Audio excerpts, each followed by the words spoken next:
Lewis Hamilton could be crowned Britain's first four-times Formula One world champion in Texas this weekend, while Mercedes are on the brink of a fourth consecutive constructors' title.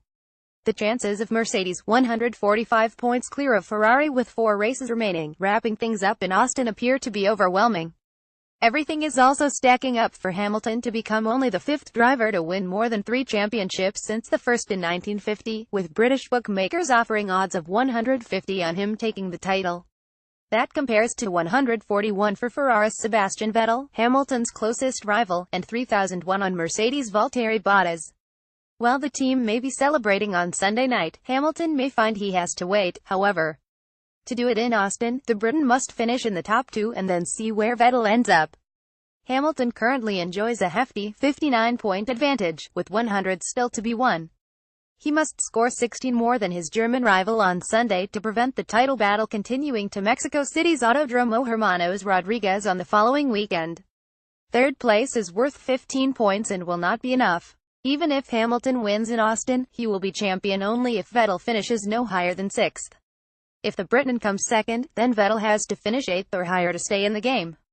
Reliability, or lack of it, will be a key concern on both sides. Vettel has failed to finish 2 of the last 3 races in Asia, one due to a first-lap collision and the other a spark plug problem, and cannot afford any further unreliability on Ferrari's part. However, before his nightmare run, the German had not finished lower than 7th since Malaysia in October 2016, when he retired with damaged suspension after a collision. He was 4th in Austin last year, when Mercedes had a Onetwo finish. This year Vettel has finished all but 6 races on the podium, and 3 of those outside the top 3 were 4th places. Hamilton has won 8 times and finished second 3 times in 16 races. Austin has also been particularly good to him with 4 wins in 5 years, including the last 3. Vettel won with Red Bull in 2013. Even if Mercedes dominate Onetwo, and Red Bull's Daniel Ricciardo and Max Verstappen prove to be the closest rivals, the chances are that Vettel will still finish in the top 5 in a race without incident. In the Constructors' Championship, Ferrari need to outscore Mercedes by 17 points to prevent them retaining the title in Austin. The only occasion Ferrari have done that this season was in Monaco in May, when Vettel and Kimi Räikkönen finished Onetwo while Hamilton was 7th and teammate Valtteri Bottas ended up 4th. Hamilton can lay claim to be F1's greatest Brit. Reuters. Austin, Texas. Lewis Hamilton is already the most successful British Formula One driver of all time, and by sunset on Sunday he could make a legitimate claim to be considered the greatest. A 4th title would lift the Mercedes driver into the sporting stratosphere as one of a handful of men to have achieved the feat since the first championship in 1950, and the only Briton.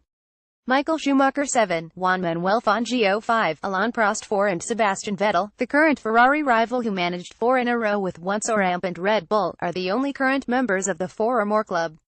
Hamilton, 59 points clear of Vettel ahead of the U.S. Grand Prix in Austin with 100 up for grabs, has already wrested away Schumacher's pole position record and is breaking new ground with 71 and counting.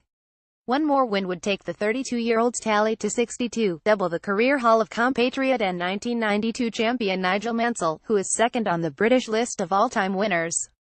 Triple world champion Jackie Stewart won 27 races, and double champions Jim Clark and Graham Hill triumphed 25 and 14 times respectively.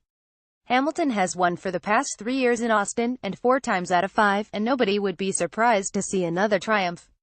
That would not necessarily secure the crown, with Hamilton still needing to beat Vettel by 16 points. The championship may have to wait until Mexico a week later. But given the Briton's superb form and Ferrari's recent reliability woes, with Vettel suffering 2 retirements in the last 3 races, it cannot be counted out. Hamilton has scored points in his last 21 races and been on the podium 115 times in his career, more than anyone except Schumacher. He is the only driver to have won a race in every year of his career, which started with McLaren in 2007. Deadly era comparisons between eras are the cause of enduring arguments and fraught with difficulty, particularly when the past was so much deadlier than the present and there were far fewer races.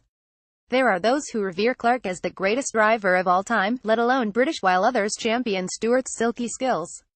Stirling Moss also ranks among the greats, despite never winning a world title when Argentina's Fangio was in his pomp in the 1950s. The late John Surtees remains unique as a world champion on 2 wheels and 4, while James Hunt would rate highly in any poll for personality and sex appeal. But Hamilton, so often contradictory and unpredictable and with an array of celebrity friends, is a very modern hero with an aura that extends way beyond the racetrack and into new realms. How would he rank? Would you put him in front of Jim Clark? It's so difficult with these things. Formula One's 86-year-old former Supremo Bernie Ecclestone, whose career in Grand Prix racing started in the 1950s, told Reuters, "Jim has got an incredible record, but in fairness he always had a much better car than anybody, with the Lotus. Graham did a good job, won in lots of different things. It's a little bit difficult. Lewis and the rest: Hamilton, Mansell, Stewart, G. Hill, Clark races 204-187-99-176-72 wins 6-1-3-1-2-7-1-4-2-5 poles 7-1-3-2-1-7-1-3-3-3 titles 3-1-3-2-2.